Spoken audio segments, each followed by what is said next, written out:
Hello, welcome. My name is Catherine Lucero, and I am the Director of the Office of Youth and Community Restoration. The purpose of the OYCR Youth Justice Action webinar series is to provide all juvenile justice stakeholders with information on practices and trends that highlight the shifting landscape of the juvenile justice field to improve outcomes for children, families, youth, and communities. Welcome, everyone. We hold these educational opportunities on the first Monday of each month at noon. Please join us in March for the webinar entitled Victims and the Justice System, Myths, Facts, and New Solutions to Better Serve Them with myself and Lenore Anderson, the co-founder and president of the Alliance for Safety and Justice. As most of you know, OYCR was born out of SB 823. Our vision is to envision a healthy California that enables all youth to be responsible, thriving, and engaged members of their communities. Our mission is to promote trauma-responsive, culturally informed, gender-honoring, and positive youth justice to all youth involved in the justice system, and to support our youth's successful transition and welcome into adulthood and into their communities. Today we have Clinton Lacey with CM3. He will be our featured guest, along with LaRon Dennis, who's with our office. Clinton Lacey is the president and the CEO of the Credible Messenger Mentoring Movement, CM3, a newly launched organization focusing on supporting credible messenger mentors, community-rooted natural leaders who have successfully navigated their own prior involvement in the justice system, who share similar life experiences with current justice-involved young people and are poised to have transformative impact on an individual, family, community, and at the systemic level, and maximizing their impact around the nation. Prior to the recent launch of CM3, Lacey served as director of the District of Columbia Department of Youth Rehabilitation Services, DYRS, Washington, D.C.'s cabinet-level juvenile justice agency, where he was appointed by Washington, D.C. Mayor Muriel Bowser in 2015. And before joining DYRS, he was appointed to the New York City Department of Probation as the Deputy Commissioner for Adult Operations in 2011. In this capacity, he was responsible for the oversight of a division that supervised approximately 24,000 clients on probation and led a series of innovative initiatives, including the Neighborhood Opportunity Networks and ARCH's Transforming Mentoring, the first iteration of the Credible Messenger Mentoring. He has held a variety of other positions, which he may be able to discuss later on in this webinar. LaRon Dennis is an attorney and currently a special consultant for the Office of Youth and Community Restoration, specializing in juvenile law and policy. Ms. Dennis is a retired prosecutor and former probation officer with 30 years of practical experience in juvenile and the criminal justice system, having worked within the executive, legislative, and judicial branches of state and local government. She has worked as a consultant for criminal and juvenile justice systems around the country in risk need assessment tools, effective supervision methods, and other evidence-based practices. Ms. Dennis has served as an adjunct law professor and for over a decade was a contributing author to the California's leading juvenile justice law treatise, Sizer and Cumley, on California juvenile courts practice and procedure. She was the author of the first published academic article on California's deferred entry of judgment law for juvenile offenders, as well as other publications addressing juvenile justice system issues, including girls, mental health, and overall systems improvement. Please join me in welcoming our illustrious panel speakers today. I will hand it off now to Ms. Dennis. Thank you, Judge Lucero. Good afternoon, everybody. Thank you for attending. I just want to remind you as we get started, in order to receive full education credits, you're going to need to stay for the entirety of the 2-hour presentation. So let's get started this afternoon with an audience poll. We'll give you about a minute to answer the poll question. Is your juvenile justice system using credible messengers in your community? As you can see, it's multiple choice. So please take a few minutes and answer.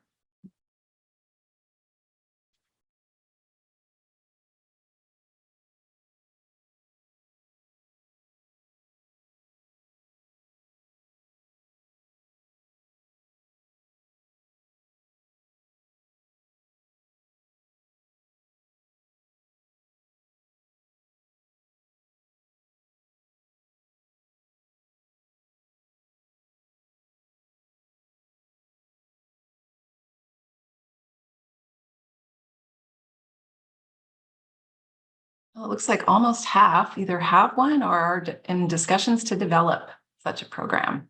That's great.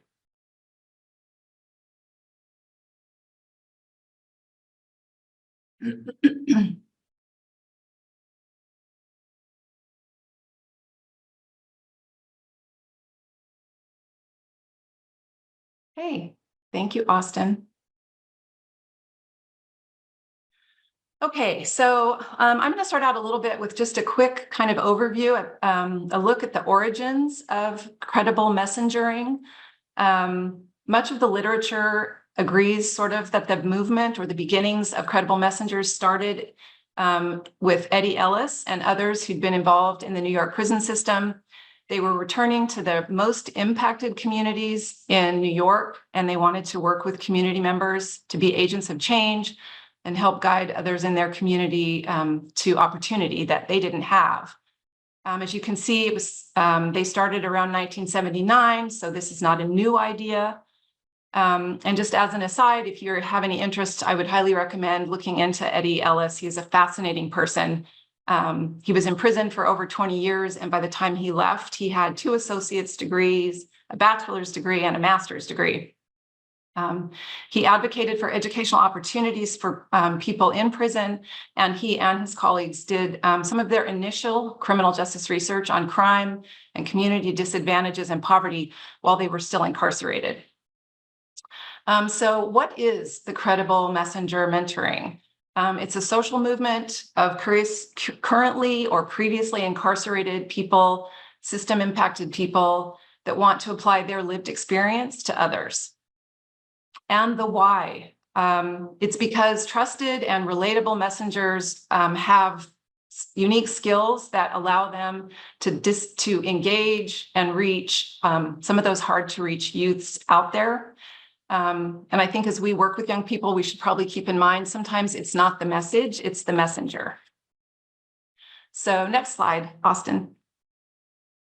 So what really is credible messenger mentoring? Connecting system-involved young people with people that they trust. These messengers can be in the community, or they can come into facilities. Mentoring can be with or without system partners like probation. It can include service referrals, mental health interventions, things like CBT. It can just be a trusted person who can help young people navigate their time on probation and even after probation ends.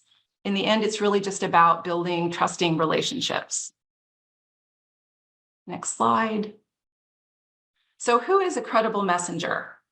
There isn't really one particular definition, but the Urban Institute has done a study on several diverse mentoring programs, and they do offer some consistent elements. First of all, a credible messenger is someone who has experience with the system personally or through a close family member or friend, someone who's gone through a big change, a transformative change in life, like re-entering the community from prison, leaving a gang, but now they're helping to act as a leader in their community and support others who are making that same transition. It's someone who's viewed as credible by the youth and by the community, but not necessarily by the system stakeholders. And a mentor is skilled at communication, listening, having empathy, and they have made a commitment to lift up the marginalized youth and communities that they reside in. Next slide. So, can credible messenger mentoring improve outcomes? And what outcomes really matter?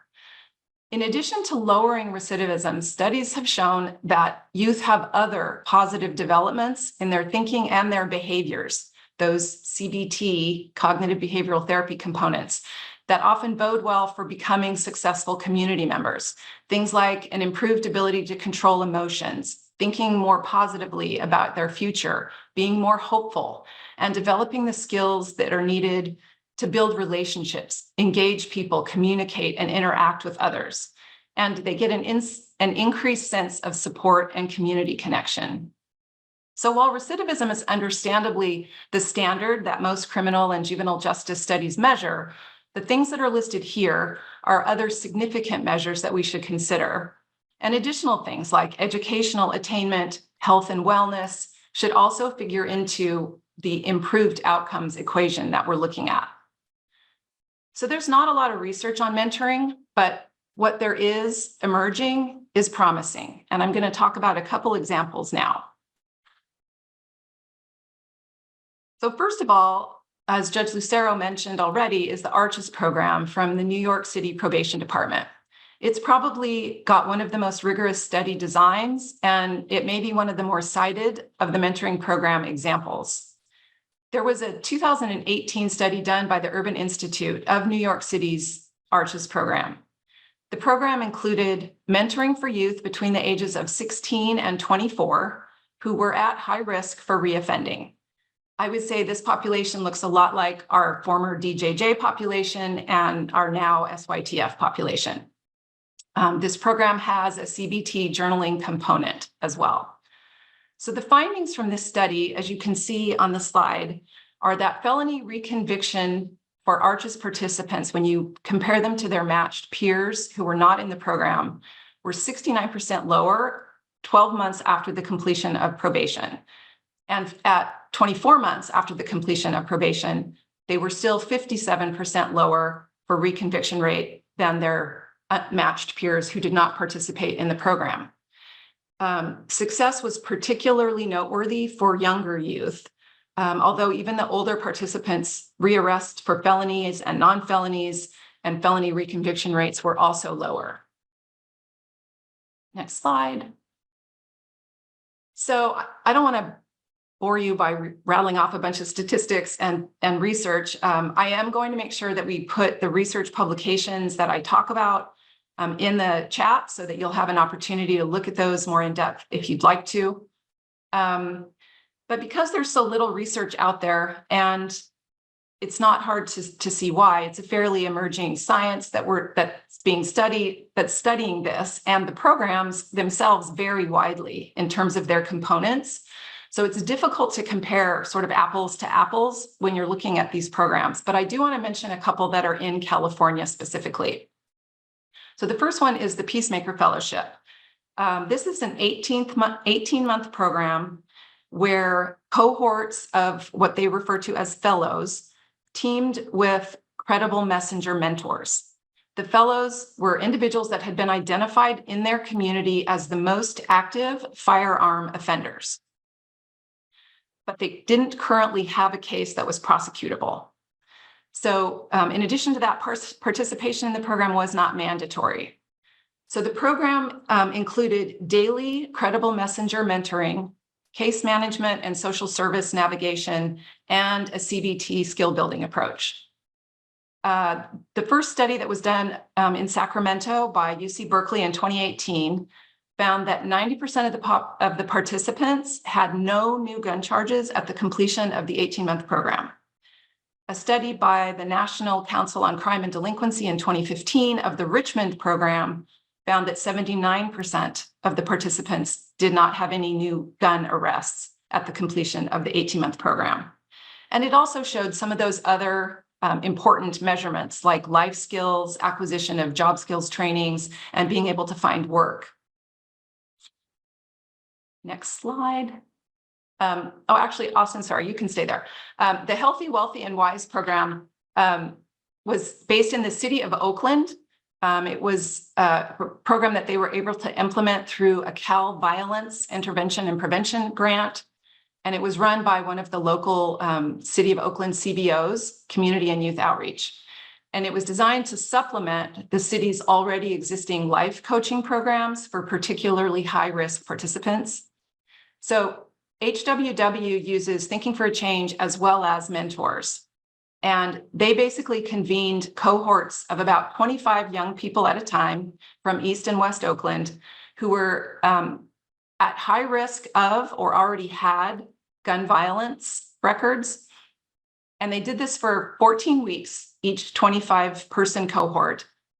And they had multiple cohorts over 2 years. So each of the sessions, each of the mentoring sessions was led by a trained credible messenger from the community. They also used a CBT program. They had 4 units on decision-making, identity, overcoming pain, difficulty, and trauma, and life skills and financial literacy.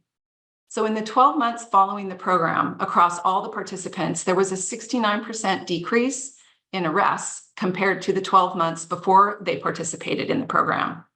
And there were no additional gun or violent offense arrests in the 12 months after program completion. And no participant was placed on probation or convicted of a crime for 12 months after program completion. I will say, because of the small sample size, this research certainly has its limitations. This study is in one of the documents that we're going to put in the chat so that you can take a look at the study itself. But you will see that regardless of the small number of people, there was at least some evidence of success for those that completed. So I just wanted to highlight a couple of the programs within California. Certainly that's not all that's going on in California, as I'm sure many of our participants are aware. There's mentoring programs going on through the Young Women's Freedom Center, youth empowerment in San Diego, and success centers in San Francisco. Okay, now next slide. Thanks, Austin. Okay, so just to sum up, there's not a ton of research out there on mentoring. Clearly, this just calls for more research to be done. But the emerging research does show that credible messenger mentoring can be beneficial, help youth be successful, and improve outcomes on a variety of measures. And now I'm going to turn it over to Clinton Lacey so he can talk to us about his extensive experience with credible messenger mentoring. Thank you so much. I appreciate being here and being part of this conversation about the history and ongoing work, and hopefully the unfolding future of this really critical body of work to serve young people and families and communities. So thank you. Thank you. So I know you have a slide as well, and so we'll work with your slide, but I mentioned ARCHES in my introduction to some of the research. The mentoring program in New York City run through probation, and I know you were a director at probation.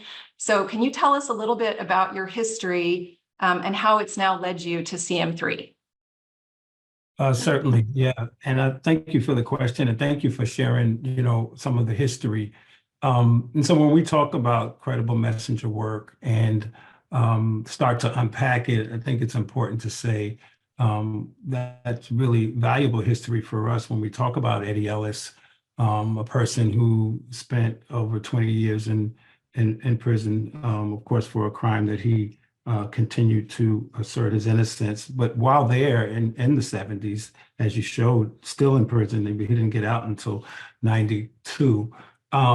Started think tanks and organizing people living inside of prison to make stronger connections with their communities from which they came, and to begin to do research and to begin to advocate for justice system reform, for change, and for strategies that would empower those same communities to wrap around and support young people who are most vulnerable for entrance into the youth justice system, which of course was a pipeline to the adult system.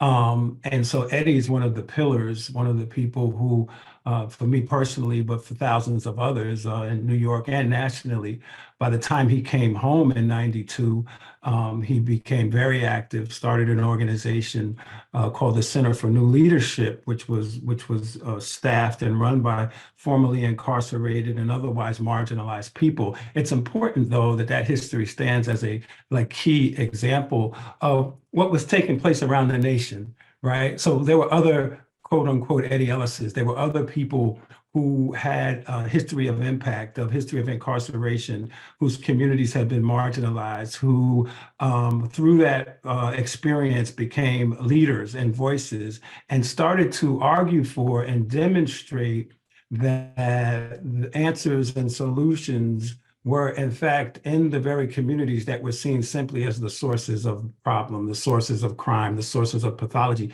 that in those communities were solutions and were leaders. And in fact, those who themselves had experienced the depths of the justice system, et cetera. So I say all that to say that really by the time I got to probation in 2011, as we embarked on that journey, we sort of tapped into a legacy of work. And Eddie was the first person I heard use the term credible messenger for this body of work. But of course, we know this is a legacy and a history of work that has taken place and been in effect throughout our nation, throughout our society for many years. And so just wanted to point that out. But it was an opportunity to do something that marked, I think, an important change, change of course, particularly with regards to the justice system, the legal system, probation departments, et cetera. And so as a probation department, we embarked on a journey to tap into that brain trust, to that experience, and in fact, begin a culture change process and at probation that recognized that the communities, and there were 7 communities, in fact, that while in prison, Eddie and his colleagues had identified and had done the research and had found that these 7 communities in New York City accounted for 99% of everyone incarcerated at Rikers Island, but over 70% of the entire New York State prison system. So that was very significant, and it's applicable in other places. It's applicable in California when we think about the communities from which youth who are involved in the system, where they come from, and what do those communities have in common. But one thing that we've learned and believe and has been demonstrated that they have in common, a wealth of people, a wealth of credible messengers, as we've now come to call them, who have not just unique ability and proximity, but talent, gifts, and expertise to have transformative work, to do transformative work with young people and systems. And so I want to talk about that a bit.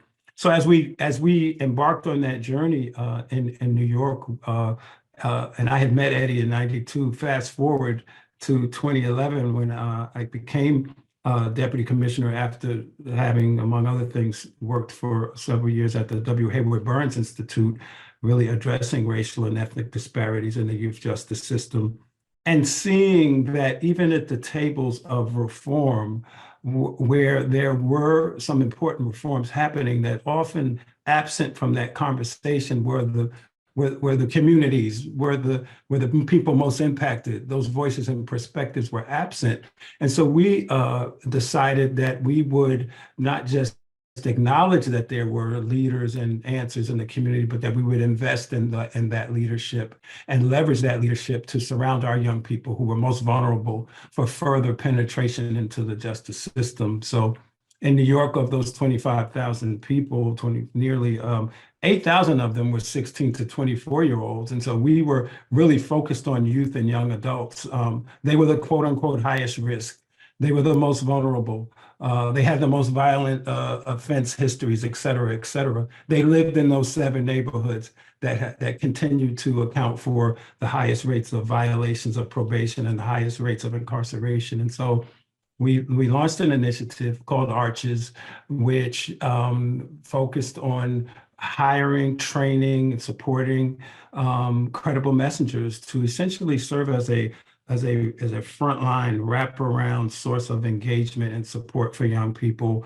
And I'll talk more about the model, but I would just highlight to say that one of the pillars was that it required 24/7 responsivity, that the community-based providers that hired and employed the credible messengers to partner with us at probation had to be responsive, but also proactive in terms of its engagement of folks. And you shared the reduction in recidivism number, which were unprecedented numbers in terms of that important measure of people not being reconvicted and going back to prison. But of course, it demonstrated, I think, something that continues through all of these conversations, the viability, the importance of investing in the village that we all acknowledge it takes to raise a healthy young person. Well, it was the Credible Messenger Arches was an investment in those villages to help capacitate that leadership to have this transformative impact. And that was one of the critical results. And so by 2015, I went to DC and became the director of the Department of Youth Rehabilitation Services. And again, we engaged in this process. I always say we didn't bus in a bunch of credible messengers in an ironic and in some clearly in an unfortunate sense, but in this context, a fortunate sense, credible messengers are somewhat of a natural resource, right? There are many, many people, and it doesn't just mean that a person has been incarcerated, right? But we're talking about people rooted in community with shared life experiences of marginalization and justice system impact. They're there, and we will talk about a process of recruitment and vetting, but the people on the ground are there and doing the work very often. But what we were able to bring to the table was some programmatic structure, some funding that now these credible messengers serve as a full-time job, et cetera. I would before we get to the next question, just quickly point out, as you see a timeline here, important piece of history. In 2018, after we had launched the work in DC, and by then we had already found John Jay, a study from John Jay College of Criminal Justice found a 50% reduction in recidivism in DC. We held a summit, and folks from around the country and a very prominent delegation from different jurisdictions throughout California attended this conference in DC. And not everyone used the name Credible Messenger. Some call themselves community mentors, some call themselves peace warriors, et cetera, but coalesced around this body of work that said that people who had shared life impact, who were rooted in community, who had a history of community service and healing and restoration, were doing the work, needed to continue to be supported and capacitated to do the work, and that we would come together to support one another. And that really led to the formation of CM3.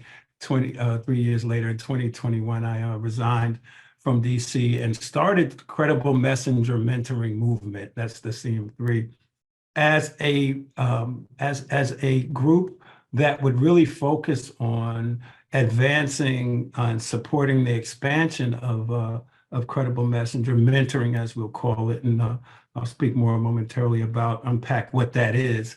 But just to say that this body of work has unfolded really through the hard work of folks on the ground, working with youth and families and engaging probation departments and other parts of the system in a process of demonstrating that the greatest solution to the problems of our most vulnerable young people are in fact inside of their own communities.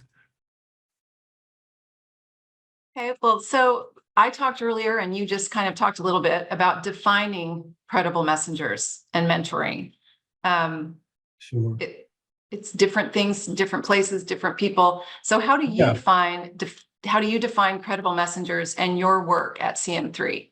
Yeah, thank you. Great question. And if we could go to slide 2, actually, and begin to offer a sort of what I like to call somewhat of a universal definition or some key characteristics, right, of this term credible messenger that's being so widely used. And I think it's important that it is being used, but it is there's a level of confusion, I believe, around what it is, because I think it's diverse. It's not just one thing. So if we could just start by thinking about these key characteristics, right? And I mentioned this earlier, being community rooted, right?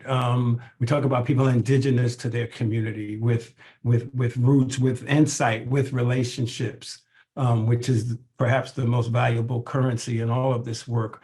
That's one characteristic, that people have shared life experiences. There's a huge intersection between credible messenger work and formerly incarcerated folks. It is not, in our view, a necessary prerequisite. We don't deem ourselves the authority on who's credible or who isn't, but in our context, the way we define it is one rooted in community with a set of experiences, be it direct and indirect impact by justice system, I think is vast in those communities, right? But other forms of marginalization, in fact, but that also, these are people who, as I mentioned, very often, and to this date still, I think, but hopefully this is growing and changing, have done this kind of engagement, reaching out, healing work, restorative work, service to the most vulnerable youth and families who are in the system. A track record of that, right? A set of experiences to bring to the table. The word message, incredible messenger, of course, right? That there are messages of hope, messages of possibility, that credible messengers themselves are living, breathing examples of that hope and possibility of healing and restoration and ongoing work, right? Ongoing leadership and advocacy, and the consistent presence, right? That is critical in all of our work, I think, broadly speaking. And last but not least, in this particular slide here, transformative relationships, like that. Critical to this work is the leveraging of credibility and experience to form transformative relationships. Now, nationally, there's several different, I think, forms or programmatic models of what is called or referred to as credible messenger work. And I think I'm offering that it's fair to say that these core characteristics are or ought to be what defines credible messengers. Now, some credible messengers are doing like upfront crisis intervention. Some refer to as violence interruption, mediation, peacemaking work, and that's their particular focus. Some are focused now, of course, we know about the hospital-based violence intervention programs, et cetera, a continuum of work that credible messengers are doing. Where we really focused at probation and focused in DC and continue to, while seeking to lift up and support the full continuum of work, we're placing particular emphasis on what we refer to as credible messenger mentoring. And we could go to the next slide, please, slide 3.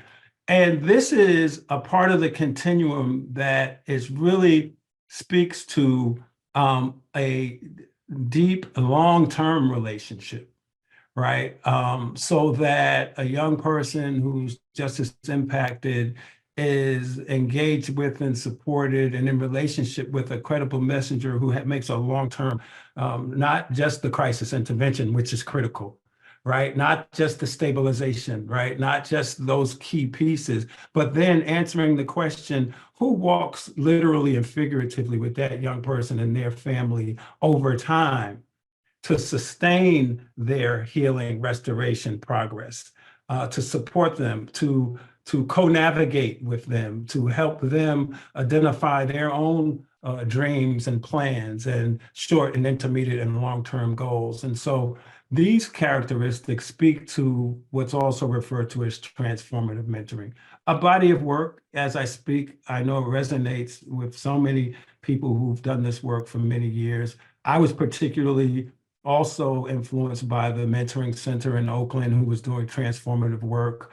Folks like Barrios Unidos and Santa Cruz and many others, of course, the Burns Institute, who were really talking about and looking at and practicing these core approaches. And so credible messenger mentoring then is something that is very, while utilizing restorative group practice, also provides intensive support on an individual level, that each young person has their own roadmap that they are creating and with which they're receiving support and some co-navigation as they move through their process, not just of exiting the justice system or finishing probation successfully, et cetera, right? But obviously reaching the goals and dreams that they and their families and that we all would wish to support. And so credible messenger mentoring, then if I could just make sure I'm clear on that, is a part of a continuum of work,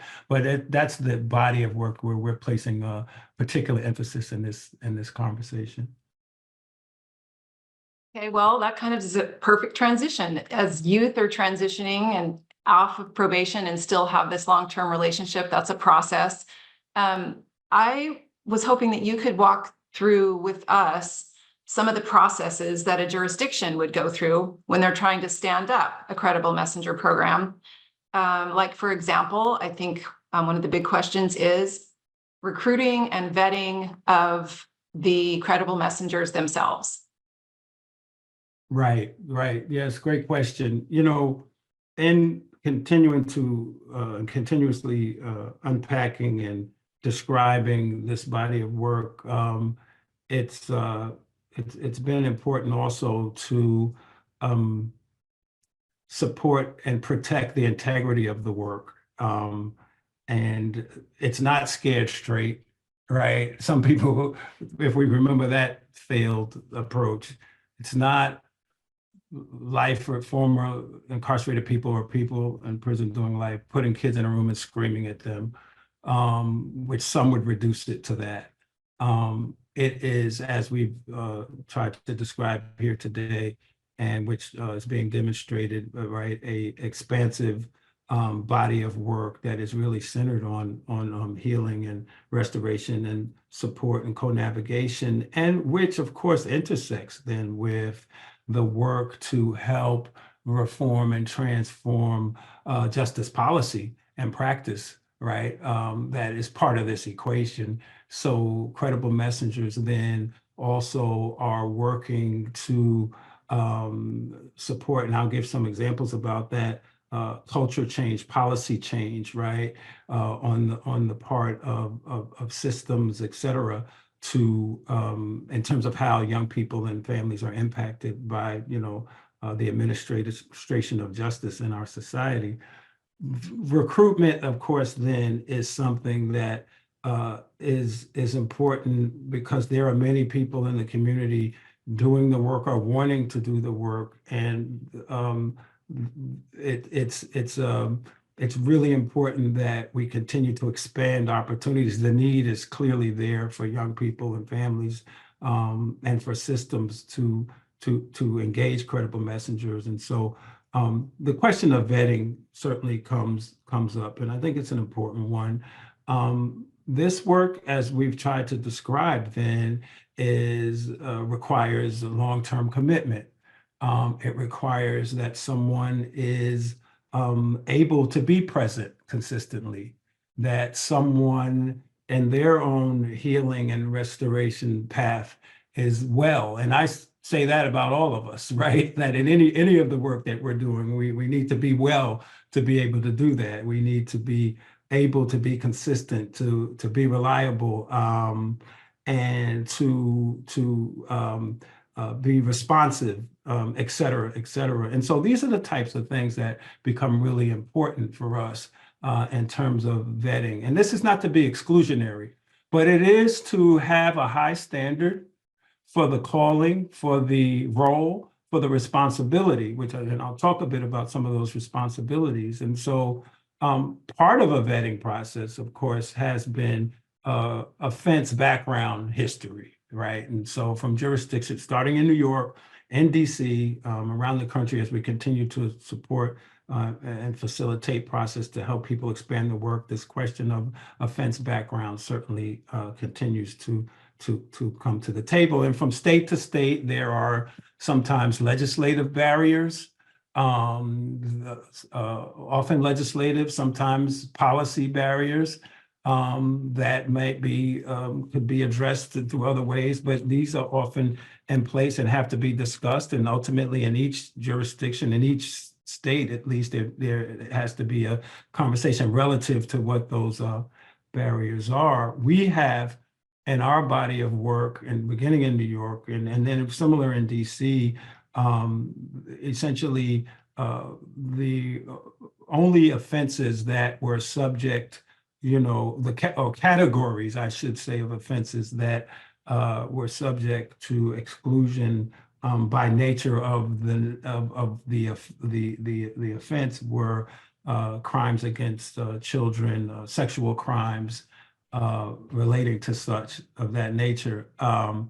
That's, I'm not naming a specific offense, but I'm describing categories where local decision makers will look at those and make decisions about whether or not those folks would be allowed to participate.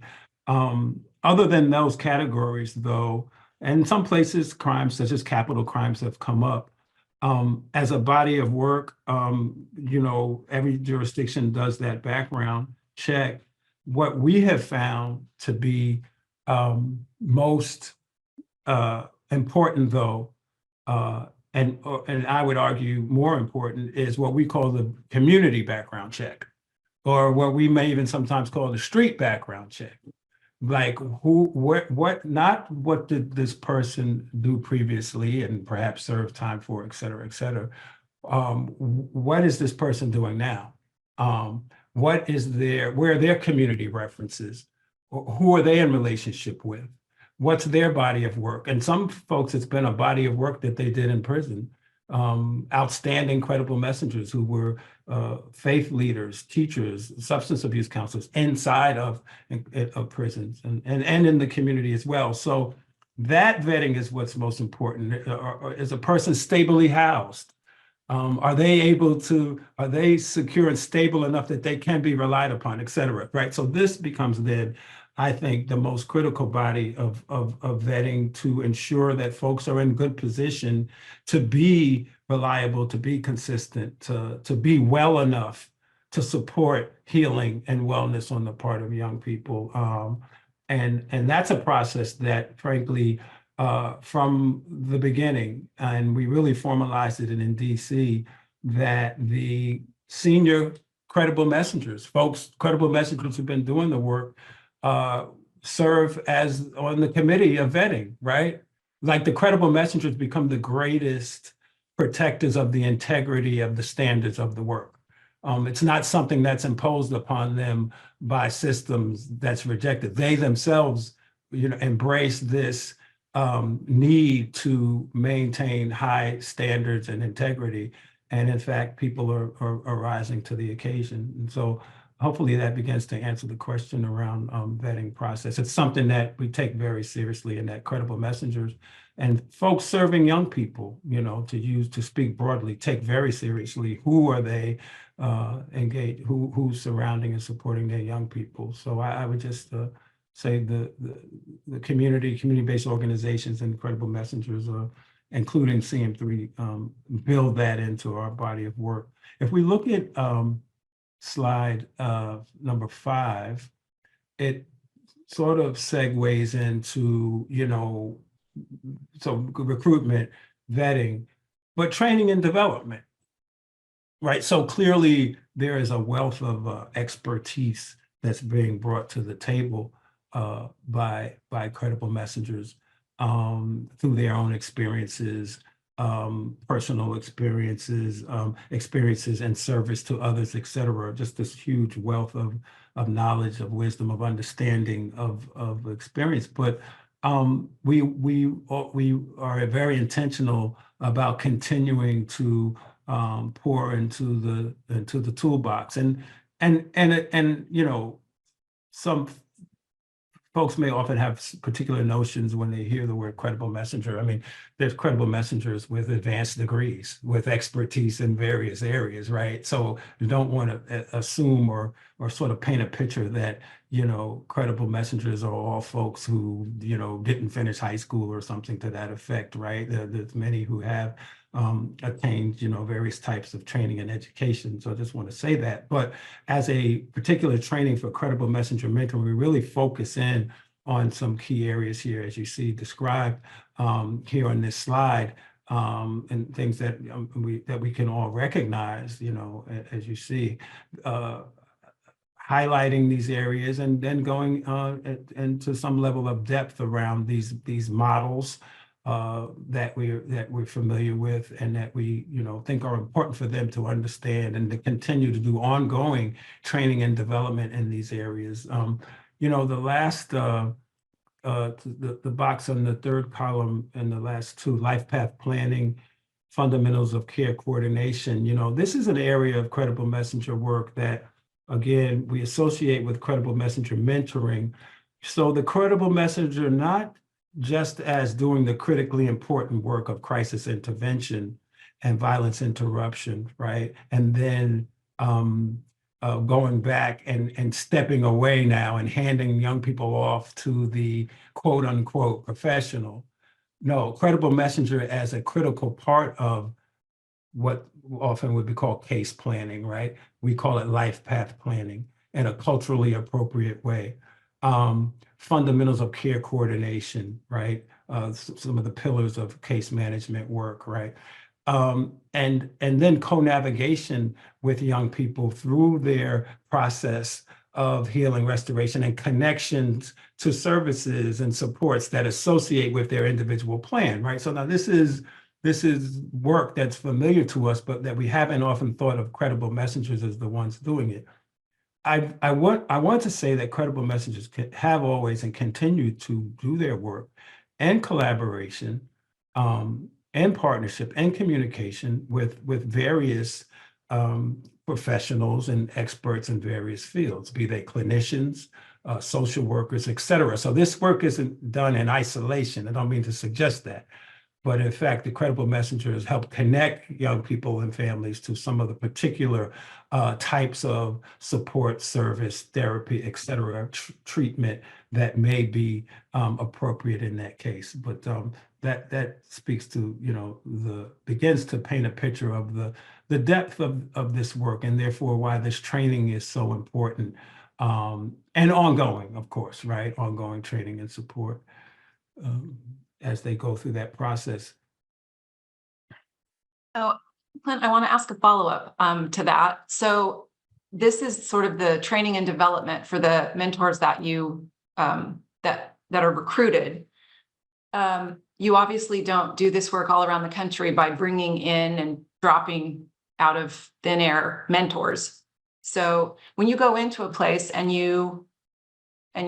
they want you to come help them either expand the capacity or create a program, how do you reach out, or how do you find and recruit the actual mentors that then you can put through this training?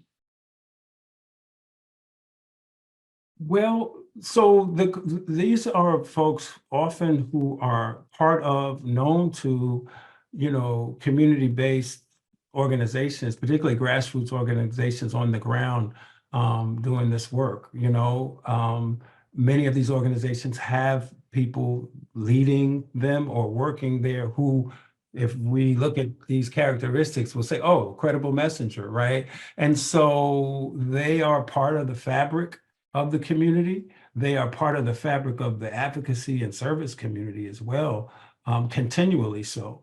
And this is, having traveled the country pretty extensively with an eye on these issues, even before CM3, even before probation, California is particularly rich in the wealth of credible messenger, community-based expertise on the ground of folks serving young people who are justice impacted. And so finding credible messengers is certainly not a difficult thing to do. The engagement of many of these organizations who are well, well known, and we could, and thank you. You mentioned several that I'm aware of, and there are many, many more, and I'm sure some that we're certainly not yet aware of, but we want to become aware to give space and voice to those doing the work. And so all the communities that are in question here, we're concerned about what's happening with young people, in particular what's happening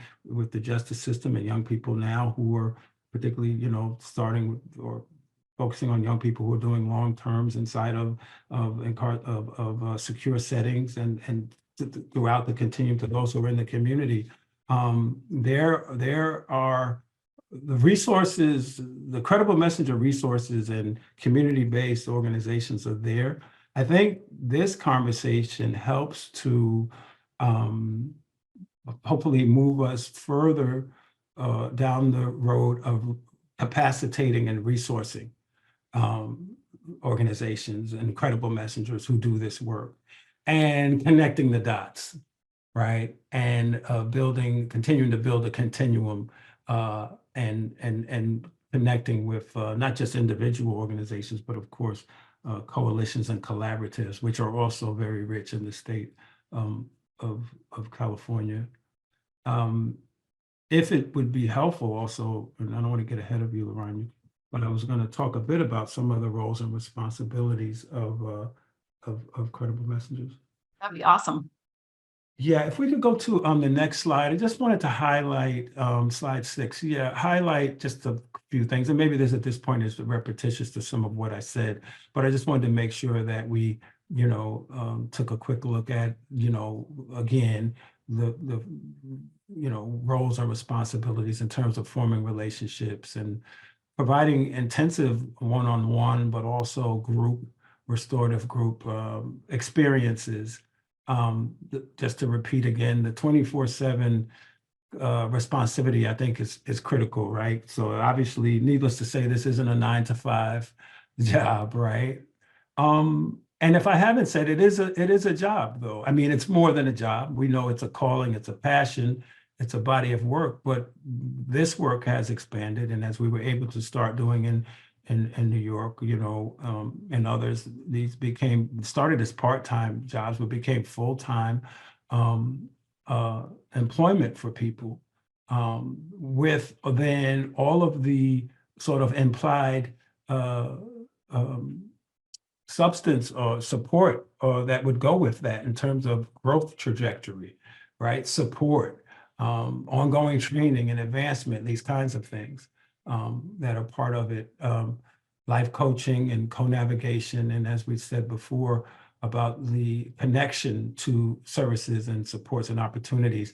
What I didn't mention was documentation of the work and evaluation of the work, which I think becomes another huge conversation, but you did speak to some of the research that's beginning to emerge. Of course, the Arches story was one that, as you said, is prominent among the research, but there's a great deal more research to be done, and that involves credible messengers and impacted people, which is beginning to happen through various forms of participatory action research, et cetera.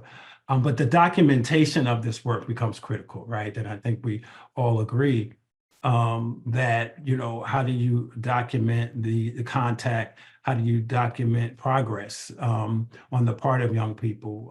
Document the growth of the credible messenger, the growth of the policy change within systems, et cetera, right? So that all of this is part of the story that's being told, I think, for really important reasons, and not just for ongoing funding, which of course is part of evaluation, but to inform to the field so that the practitioners are continuing through their work to inform the field of why this is important. So I just wanted to make sure that we mentioned that in this conversation, the documentation. If we quickly look at the next slide, I just wanted to spend a moment talking about in facility. So In DC, DYRS is DC is of course is a sort of for in many ways a unique jurisdiction. So sort of a city, a county, and a state, but not a state, of course. Um, so DYRS was responsible for detention, pre-adjudicated, running the pre-adjudication detention, but also responsible for operating the post-dispositional youth correctional facility called New Beginnings, right? So that both of those secure settings. As well as an array of out-of-home placements that the department, when we got here, was funding. After establishing Credible Messenger in the community and with the success that began to emerge, Credible Messengers were incorporated into the facilities, the secure facilities, the detention center, and for us, even the post-dispositional facility. The context for California, of course, would be the local facilities. And so that everything we've talked about, like if we can apply that then to a different, unique setting, which has some very particular things about it that may be analogous, but that are not in the community, of course, right? And so really a similar role, though, as being this frontline a layer of support and engagement for young people. Credible Messengers are not brought in to become correctional officers or counselors or what the particular title may be used. They're not safety and security staff, but they are as everything that we've described. So I just wanted to mention that that work was part of what we did in DC, and have continued to expand around the country for the important role that Credible Messengers are having inside of facilities. And we've already been starting in DC and continue to document drastic drops in incidents of violence, rises in youth engaged in school and other proactive and restorative activities. And so that's just a piece of the work that I wanted to make sure that we mentioned in this conversation as we talked about Credible Messengers' roles and responsibilities and working with young people, then whether they're in the community or actually still inside of actual secure settings. If I can, I want to ask a little follow-up about that. Sure. I guess I'd like to know more, and I'm sure that the participants on this webinar would be interested in knowing more about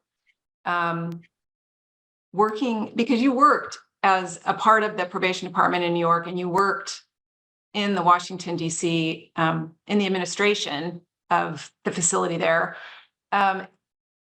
What were some of the challenges in both recruiting messengers to be in the facilities? Was that more difficult? And was it hard to sell, or how did you make that happen inside a facility, given some of the challenges we've talked about with criminal records, and I'm sure there was some unease in the beginning amongst the staff.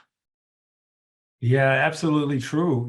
And even back in New York at probation, we had an inherited department, which I think it's fair to say was quite toxic with regard to the relationship that and the culture and the sort of predominant, relationship codes between probation officers and the community and the people on probation, right? And so just even in the language, referring to people as defendants or offenders, at best probationers, but push back to using the word client, as I heard you use earlier, which is like just sort of indicative, right, symptomatic of this larger cultural issue, the perception of not just who those folks on probation are, but then who were we, who was probation, and what was our role? Were we there to surveil and monitor people and catch them when they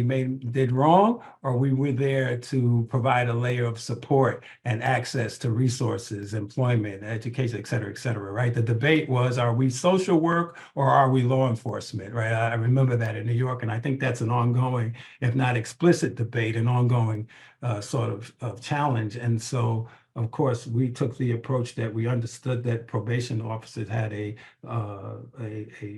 immense power and a law enforcement responsibility, but that the method by which and the purpose by which we would be guided was to help empower people with opportunities for growth, for connection, to navigate their way out of the system onto greater things. And so I say all that just as a preface to your question, because to the answer to that question, because it was difficult. And there were certainly probation officers there then, as there are everywhere, who loved the idea. It resonated. It spoke to why they became a probation officer, and they were all in. And we have documentation and narratives of some really awesome, powerful relationships between credible messengers and probation officers who worked collaboratively to support young people and families, right, through a process of healing, restoration, of growth, success, et cetera, to be sure. But of course, it was a struggle for some who were offended by the notion of people with felonies were now being empowered to have this access and opportunity to influence young people, right, who they thought that was their domain, not the domain of people from these communities that they saw as particularly pathological. Again, back to what we said, not seeing these communities as places with promise, with resources, with expertise. And so that was a struggle, of course, but it was a part of a culture change, a conversation.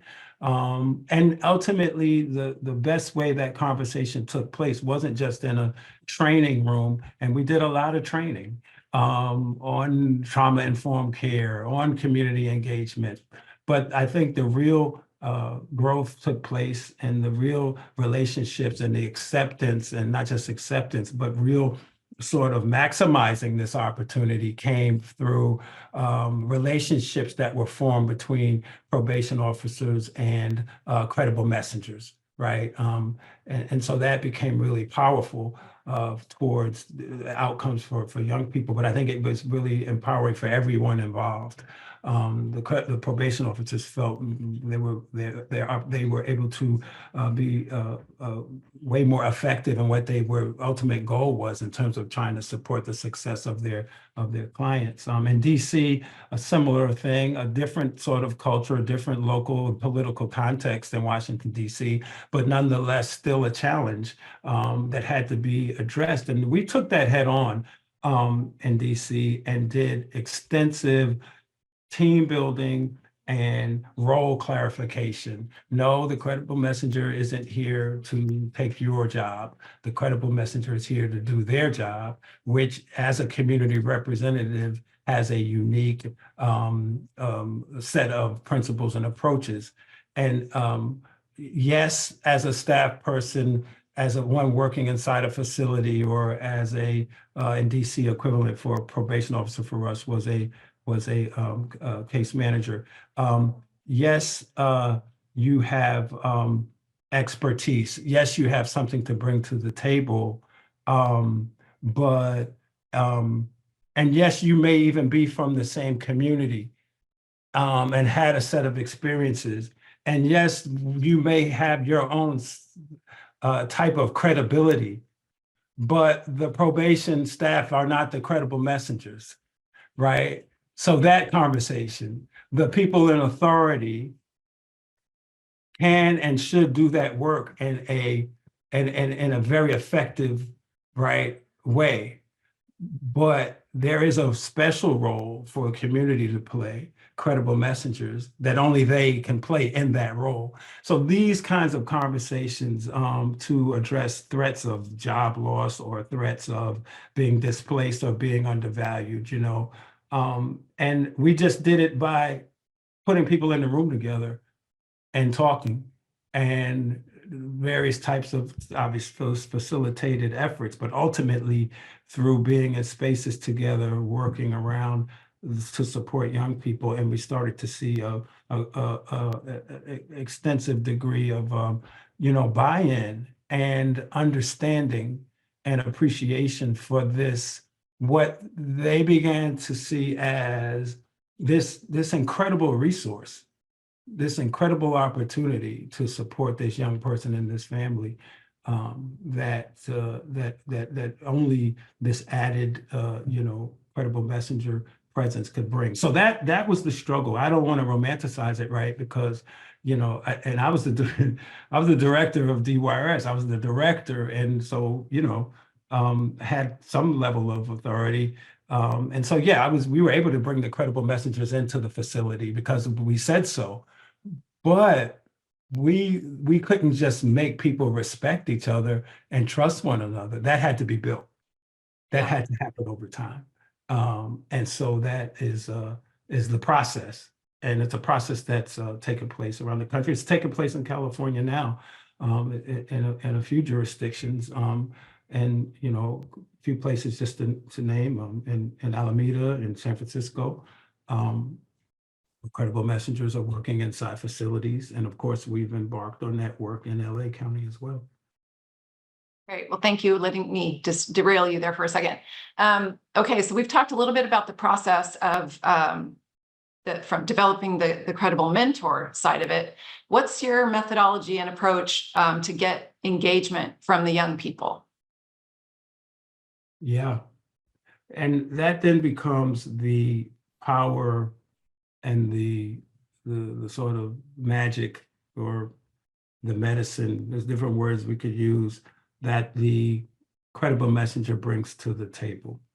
The ability to form a trusting relationship. I think that, of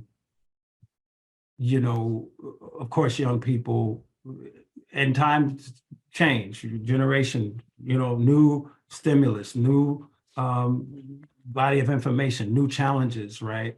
So, but yet we still hold solid to our core youth development principles, right? And lens of young people and what they need and what they bring. And so even not all young people just say, oh yeah, I'd love a credible messenger, right? That's not necessarily, how it works, but it is through the rootedness in community. It's through relationship, it's through shared life experiences that credible messengers are able to open up doors for trust, for listening.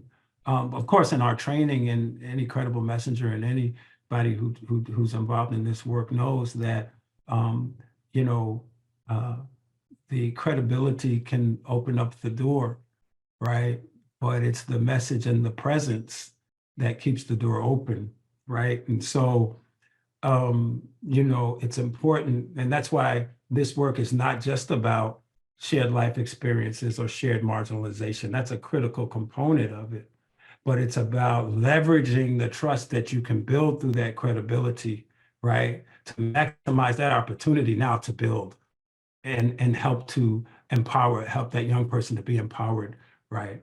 To see themselves in a positive light, to see their opportunities as possible, and then to co-navigate that process. And so it like all things, it takes time often to build trust with young people. But what we saw and what we bet on in the beginning, and in the beginning at probation, when we essentially at that point ordered the 16 to 24-year-old caseloads in those 7 neighborhoods where were credible messengers, those same 7 neighborhoods with the highest rates of incarceration, violation, et cetera, that, if we could get the young people to walk in the door, if they can meet a credible messenger, if they could go to a group, we bet that they were going to want to come back, that they were going to hear something, see something, feel something, eat something, right? All of the above, to where they would want to come back to get some more of this love. A word that I haven't used yet today, but to get this caring, to get this understanding, and to get this structure, frankly, that the credible messengers bring. And so that's earned too, but it's something that I think, and what we've seen, and I think sort of the basis of this work, that credible messengers are particularly gifted at doing, building that relationship. And I think it's strengthened by the fact that they're not an authority figure and they're not going anywhere, so to speak, right? They're present and available. And so that's just been really important. Awesome.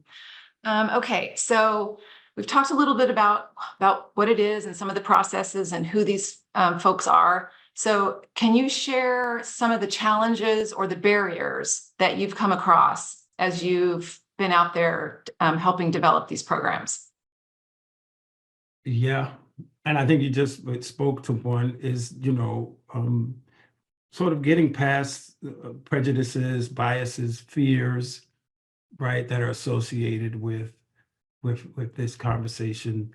We know that many credible messengers or people with felonies or other sort of collateral fallout from justice system impact or other forms of marginalization are often ineligible or, not deemed appropriate to do this work. Some credible messengers can't join certain well-known mentoring programs, right, because of their history. So that prejudice and bias lives on, and so that's a challenge that I think continues to be addressed, though, through the ongoing, education for people, awareness, and demonstration of the people doing the work to be able to show not just the promise, but the real, impact that they have. So that's a challenge, though, that continues. And then, that's, it's a challenge everywhere, but it's one, of course, I think that credible messenger work has been hugely embraced in the community. And then when it comes to youth justice systems and youth justice agencies and government agencies, it becomes, challenging as well, and in some different ways. Some old habits are dying hard. It's hard to break out for some of their sort of long-held notions or policies and practices around people.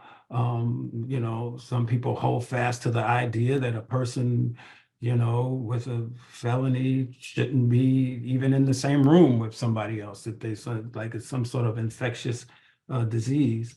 And so, notions like that need to be challenged. And I think you challenge them through, again, through education, through actual sharing, the actual experience of seeing, of engaging, of observing how the work is done and how effective it is, and how it is ultimately it's for the good, it's for the empowerment and healing and strengthening of young people and families, so they don't come back to probation, so they don't graduate to detention, to adult incarceration. And not just that they don't do those things, that they do embark on a path, on a trajectory for success and all the things that they deserve, and that we believe they can and should have. And so that challenge. And then there's the there is then the structured challenges. And so the beliefs, I'm heavy on talking about beliefs and culture, because they, someone said it, something to the effect of how, I don't remember the exact statement, but with regards to how, essentially policy will live and die according to the core beliefs, right? Which sort of lives in culture of systems and agencies, et cetera. And so really, I talk about that, but then there are some actual structural issues. We talked about it earlier. Are there legislative barriers, or other issues, structural issues that present challenges for people to do this work? That's one. I wanted to say something about the resource issue, funding, which is often in various ways, present in the conversation. And, in New York, of course, we were part of something that was called the Young Men's Initiative, which was a public-private venture. And, the major foundations and public dollars went into this initiative, and that's how we funded the Arches Transformative Mentoring. But in DC, there was no such windfall of funding, and essentially what we did in DC is we divested in our own agency budget from millions of dollars that were being spent to place young people in out-of-home placement. And in DC, that meant outside of the district and often around the country, particularly girls. We're all over the country. in these various placements. And I'm not just talking about detention and the correctional setting, but out-of-home placement. And so millions of dollars spent on that. And so we really confronted the practice of resorting to out-of-home placement and pushed ourselves to say, what would it take to keep our young people home or closer to home?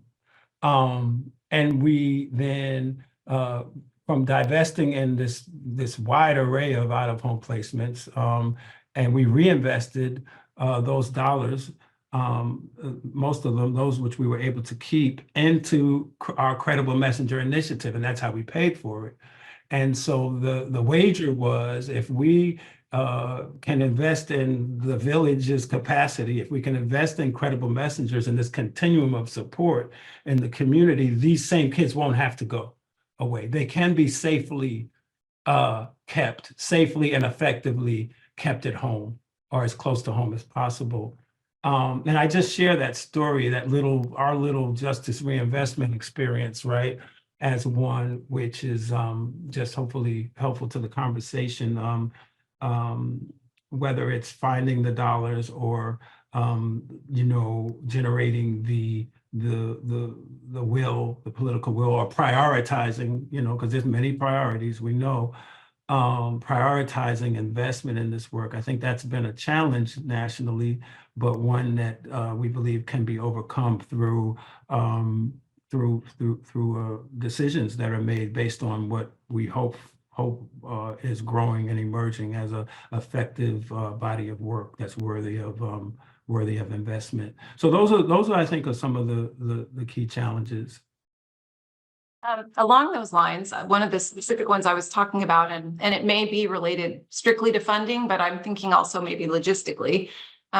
We have heard from a couple counties in California that are interested in doing the work, and they're having trouble process-wise.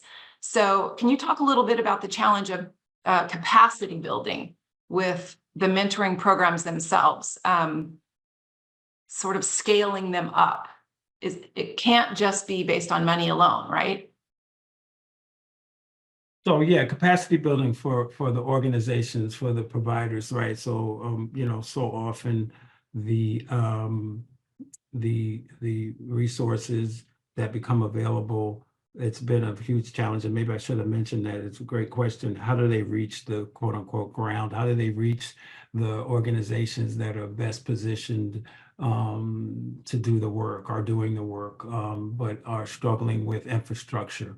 Do they have the capacity? When we did the RFP in New York, we were, really explicit about wanting to reach the grassroots. And this didn't eliminate there were some large organizations who participated who had capacity, right? But we were intent upon reaching organizations that didn't necessarily have that horsepower, that kind of infrastructure, but that were quite gifted, and it had a history of doing the work. And so there were certain thresholds that had to be reached, but it was about really finding organizations. And then in some instances, part of what our work became was about capacity building in order to help the organizations to administratively receive the funding. And so there was a couple of ways that we did that. One was bringing in, another partner organization called Community Connections for Youth. That was the one in New York, but to be a capacity builder, right? So intent upon that. And so not just eliminating people because they couldn't reach the level. For us, many of the tradition of the way government, funds and the RFP process there, many of the people we ended up funding probably wouldn't even have known that the RFP was out. Right. But so we engaged in a process of really reaching out and educating the community as to what was even pre-RFP concept paper stage, sharing these ideas, getting some insight, and then really doing outreach to reach as wide a spectrum of folks as possible. And, in all transparency, there were some organizations who were awesome, who just didn't have, and it wasn't time, and didn't have the infrastructure at that point in time. But there were several organizations who this was their first opportunity to engage at this level because there was this intent upon making sure. So, I mean, I think there's some strong collaboratives and coalitions in nationally and definitely in California that are aware of this, that work on this issue and can help, be a voice in the process of reaching the organizations and being intent upon not just and from a systemic point of view or and how that connects to funding, being intent upon capacity building, like that's a part of the work. Because see, for us, this is an investment not just in a program.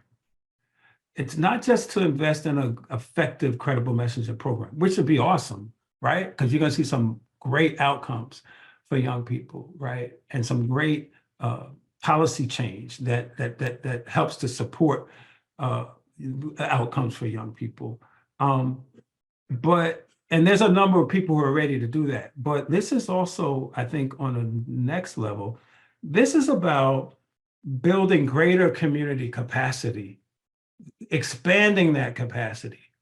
So it's not just about this organization or that organization. It's about expanding, which rests on a premise that the way we can be most effective is the stronger our community continuum is, the stronger we all will be in achieving the outcomes that we want for our young people, right? So investing in community capacity shouldn't be seen as a sort of burden or something that's not our responsibility, like it's part of the big picture. That was the philosophy we took in New York and in DC, and that folks are taking, around the country because they see the value of that investment in building capacity, because that pays out in the form of sustained, right, opportunities, programs, places, people who can really wrap around young folks and achieve the goals that we've all identified, as the purpose of this work. Awesome. So I have a question that I got in the chat. Someone who's involved in a 100 years enterprise. They've been doing credible messenger model for 2 years in Contra Costa County, working with Contra Costa probation. And the question is how to work with the parents, getting the parents to understand that their youth needs a credible messenger or mentor, and how to get to the parents, how to get across how much they really care for the kids and play a role with an involved parent. Yeah, thank you so much for that, for sharing that, your work and sharing that question. When we saw organically in New York, credible messengers engaging not just that young person, that 16, in our case, 16 to 24-year-old, but their members of their ecosystem, right? Their siblings. And in the case of our young folks who weren't adults, their adult caregivers, their parents, their grandparents, et cetera.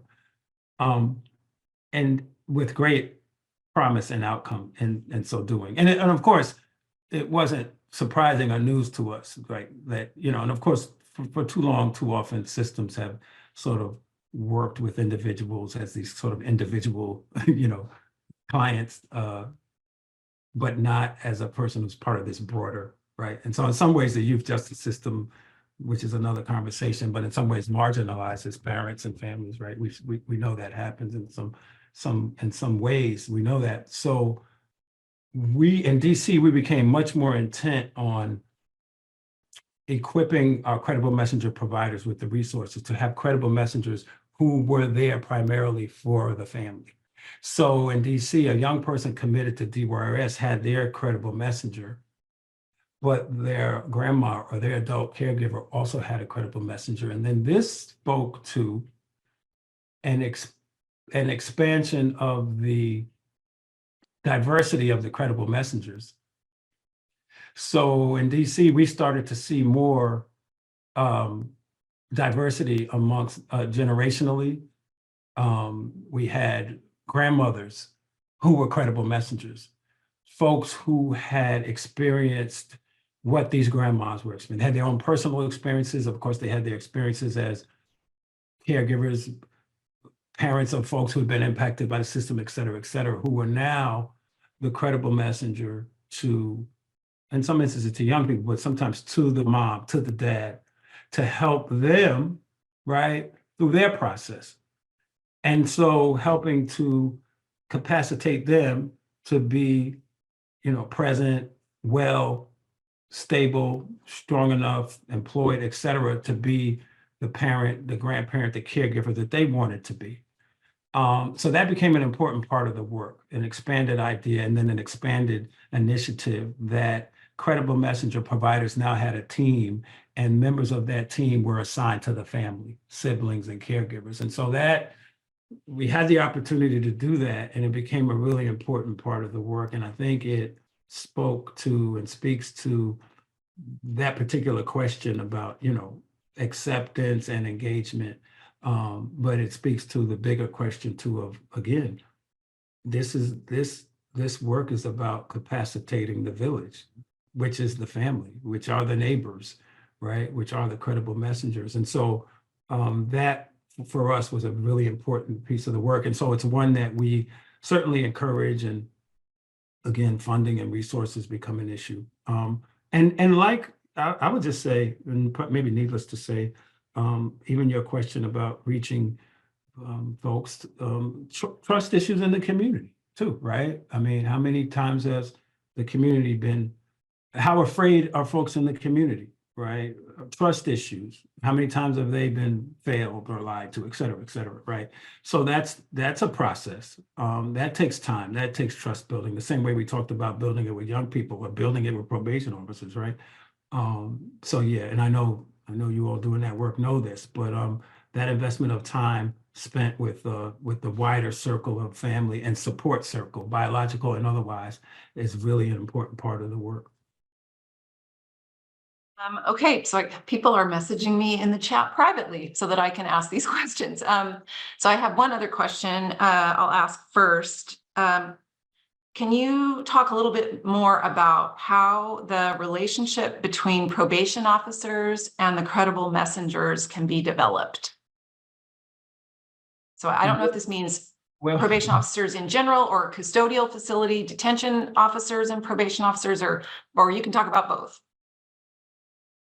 Well, yes, I will. And I think the general same answer. I mean, there's some particulars to working inside a secure facility, right? Because the safety, security and movement, those pillars of any secure place, right, become major parts of the conversation, right? And who does what, when, and where, all of that, of course. But I think generally speaking, when I spoke earlier about sort of the organic expansion and relationship development in New York, we were intentional about it. But I think in DC, I always sort of halfway joke, but it's really pretty true. And I refer to New York as the relationship between credible messenger initiative, the credible messenger providers, and the probation officers as dating.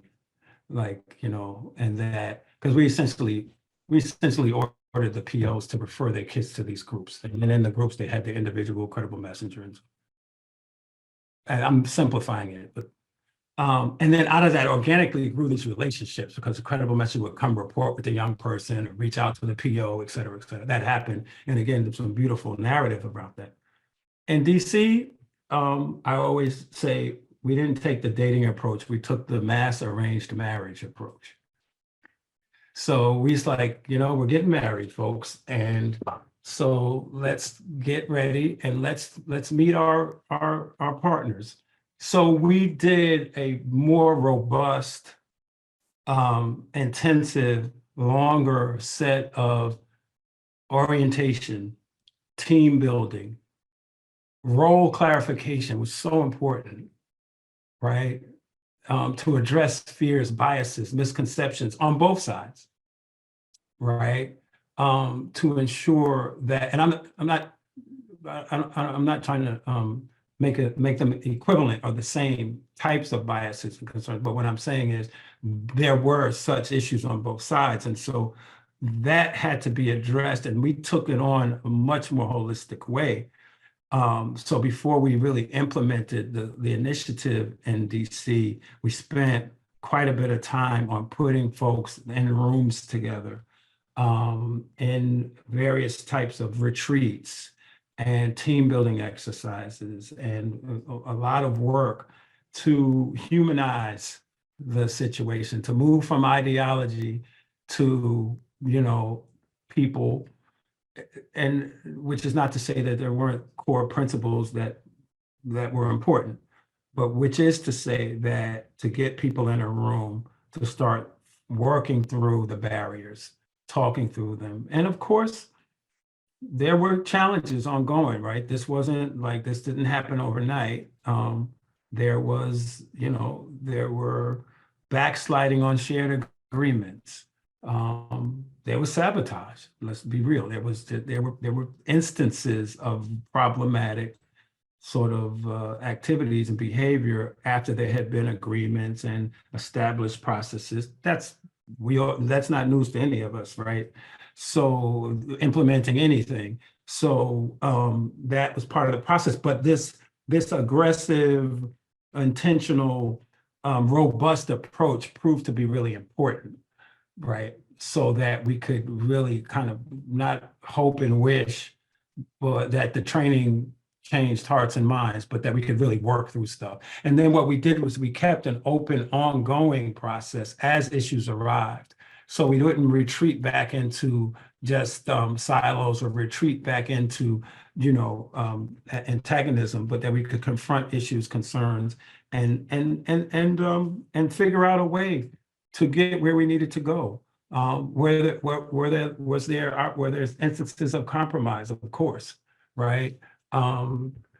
Things had to be negotiated, but what was important not to compromise were core principles, core values, and the credible messenger work lives on, and it's an ongoing process to continue to keep it well, like any relationship. It's work, right? And it's hard work for a lot of reasons. But I think with leadership, it becomes really viable. And so that's how we approached it head on, knowing that it was going to be hard, but really just taking it on with all we had to bring to the table. Seeing value, seeing what value was being brought and honoring that, and then leveraging that in a way that could serve the initiative. Great, thank you. So I have another one. Do you know if credible messengers are related to peer support specialists? Yeah, so it's so much happening now. And Can you becoming, share? I'm unfamiliar with that term. So what is that? Peer support I don't know if specialist? peer support specialist is one now of those designated positions certified by the state. I don't know that, but I know that those are emerging. It sounds familiar. So what's emerging and so there's this emerging body of work, and this is national, several states, that is looking at lived experience is a common phrase, right? So, and leveraging that.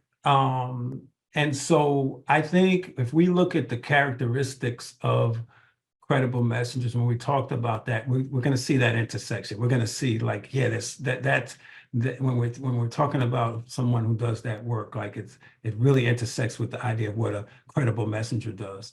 So I would say in that sense, absolutely. And I think there's certainly credible messengers who are doing peer support specialist work. There's no question about it.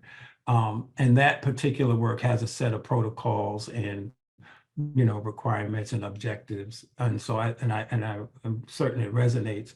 I would just say that the credible messenger mentoring has a particular set, some of which we've talked about, of objectives and role to play in the 24/7 access. And again, that doesn't mean that every individual is available 24/7, because we do promote wellness and rest and that, but the provider organization provides it. So, but anyway, yeah, I think they're definitely quite connected in some important ways. but yet probably distinct in some ways as well. But it's good to see, in my view, in our view, to see these types of positions emerging. And I think, just received clarification that is part of the Medi-Cal funded, that's a Yeah. Medi-Cal funded position. Yeah. Yeah. Okay. I thought And it does look like someone in Merced County dropped in the chat that they do have those in Merced County and the for facility. youth that are inside the facility. Yeah. Yep. So, yep, I bet we see intersection there Okay. between who those I folks have are. one other question. Mhm. This is a good one. Do you have a belief in how long someone should be out of prison before they could be considered as a credible messenger? I personally don't, I hesitated. I think these are conversations. This is a great question. I think it's one that every place should have their conversation about that. I think that's important. I personally don't believe that there's a specific amount of years, days, hours outside of an facility that becomes the threshold or the standard. I think if we can hold up the pillars of the standards of wellness, stability, right? Track record, references, that supersedes, well, he was only out for 6 months, but she was out for 5 years, and so therefore she's more ready. So it's what have you done with that time? And I say that, and this is not to ignore why the notion that somebody coming out of incarceration could use some time to acclimate, right? I get that stuff, right? But I think what's really important here is the person's mindset, the person's intent, the person's context. What have they been doing, thinking about, wanting to do? And so, again, some really, really extremely gifted and effective, credible messenger leaders who are now leading organizations, et cetera, et cetera. I've heard of some of them before they got home because of the peacemaking, healing, education work they were doing inside of these settings, and hit the ground running, and it's not to ignore to make sure that everyone should be, reentry and returning home, and there's so much to do to make that a more effective supportive process. So it's not ignoring any of those issues, right? But it is to say that it's about really meeting people where they are. For me, that's my opinion. But again, I think it's a conversation that people should have. But that would be my feeling about it. And I know you wanted to ask the question from our participants about what would be helpful for you to know about your work as you're planning to support this effort in California. Yeah, thank you. We are just honored to be able to connect with and work with folks from all angles, doing this work, supporting this work, et cetera, to better understand folks' perspective, experiences, et cetera. And among that, of course, there's so much more to know, to learn through the lens of the people, right, and the places where they're doing the work. And so, yeah, I think that's a great question. It's definitely a question I have, and that we want to continue to ask, beyond obviously this forum, and a set of conversations around the state, but certainly one that I would love to raise here, in terms of what are some important, insights, points, et cetera, that should be surfaced, here and going forward. Well, I think if anybody has any questions, they're welcome to join us, to ask Clint some questions directly. I know Judge Lucero wanted to take some time before everybody has to hop off to talk about what we have moving forward at OYCR in our efforts working with Clint. Yes, thank you so much. Austin, could you put the survey in the chat, please? I know that people are getting off to their next commitment, and we want to make sure that we get the survey done. I did want to mention, first of all, I want to thank Clint very much for this outstanding, really thought partnership and important and valuable information so that we can work harmoniously between government partners, community-based organizations. I think when we're undertaking such a shift in how business is done, for example, SB 823, it's really important for us to look at ways that we can bridge the folks that are usually working with our youth, but bridge in a way that allows sustainability and also bringing in best practices. So I wanted to mention that OYCR is doing a lot of capacity building. I think most of you on the call know that. We have just funded Sierra Health, the National Youth Center for Youth, the National Youth Center, sorry, Nickel, I call it Nickel, and the Public Works Alliance to do this capacity building. And for all of you that aren't aware, the Public Works Alliance works in partnership with public systems and community-based organizations by building local infrastructure and capacity, identifying sustainable funding, public funding sources, collecting data, and supporting local leadership teams to navigate Medicaid and other public funding sources. So that is the magic that we think will not only ensure the vision and mission of SB 823, but also in the communities that we have visited all over the state that are already doing good work. We don't have to invent the good work. The good work is already being done in probation departments, in communities, very specific, very targeted work. But what we do need to do is support and provide these linkages to sustainable funding streams. The peer support is a county certification, but we're also looking at the whole managed care plans and engaging organizations to work as ECM providers. And so that's the work that Public Works Alliance will really be focusing on in that particular role with the Sierra Health building out capacity. I may not be saying all this exactly correctly because I have Marcia Rincon Gallardo, who's working on this, Will Lightbourne, Alex Briscoe, but I wanted to just address Clint's remarks very directly that we understand that it's not just finding the credible messengers, but it's building capacity so that we can partner together and have sustainable systems, not just a grant here and there. You know, that doesn't really help communities. What helps communities and counties is sustainable funding streams. So OYCR is very committed to this work. We have actually, Clint Lacey, who you heard here today, is a consultant with us.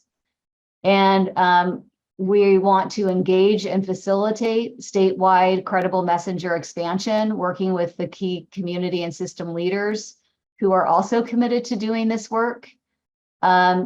Key components of the process will include convening around tables designed to surface and leverage the wealth of credible messenger experiences in California that currently exist.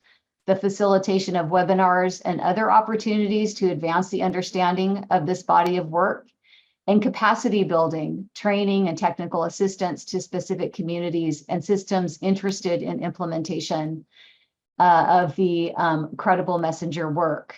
So Clint's available to consult, and he's going to be providing technical assistance through OYCR and ultimately through his own means and his own relationships. But we wanted to make sure that he was available for any county or any CBO that wants to pick his brain, wants to look at that model that he had up. Loved the training portion on, I think it was building hope. Clint, I think sometimes we forget that a lot of the work is that internal infrastructure. It's that can really be a game changer, building that internal infrastructure for an individual, making sure that all of our youth know that they're unique and that they can change their lives. And they already are, by virtue of where they are, where they come to us, they're already in that process. And we're just here to facilitate that positive move forward. So I'm seeing that there's something here in the chat. Focus Forward in Fresno, California has indicated that they're looking for ways to have paid credible messengers. And that's the work that OYCR wants to undertake. We want to find a way too, and we're making a way. I'm not sure if anybody else from my staff from OYCR wants to say anything else about kind of several of the topics that have come up. Just go ahead and unmute if you do, and jump in.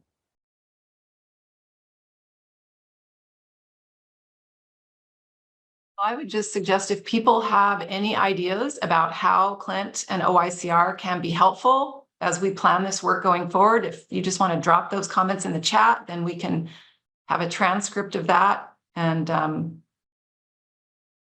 that way we'll know who is interested and where they are. That would be great.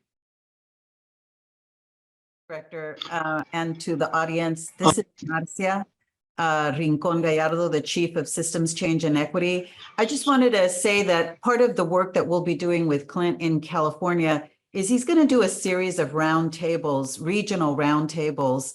And I just want to encourage folks to, on our website, we have a link where you can offer us your email and where you work. And by doing that, then we can actually add you to a newsletter or some kind of an announcement that will go out for those roundtables.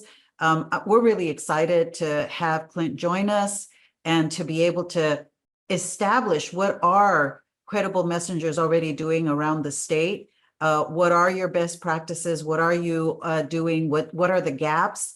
And, so I just wanted to mention that to assure that there will be sort of this lifting up and getting things rolling. And that'll be probably within the next 3 to 4 months. Thank you. Mr. Scott, I see you have your hand raised. Go ahead.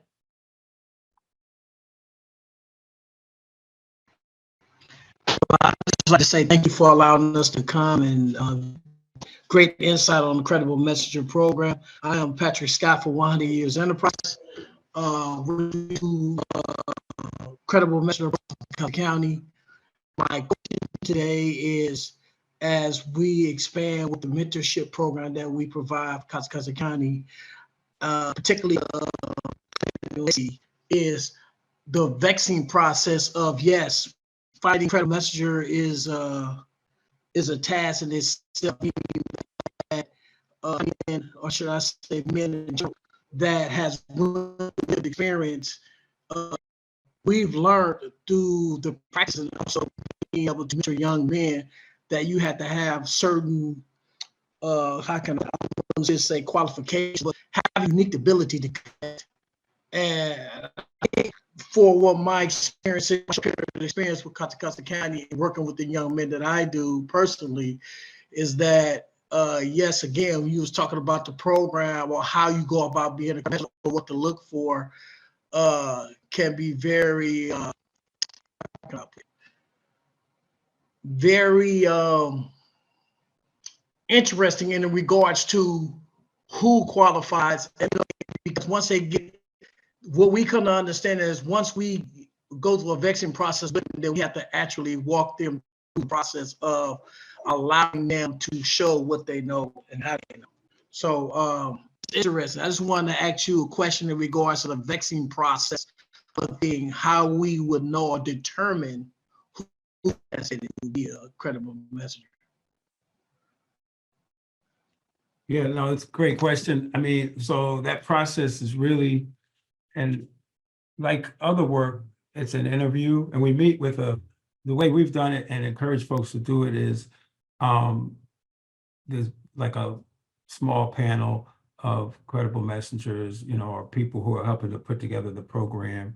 And as they're doing outreach and recruitment to meet individuals and just get to know them and get a sense of their track record. Do they have community references? And like I said, that community might have been their community inside of incarceration, but what are they interested in?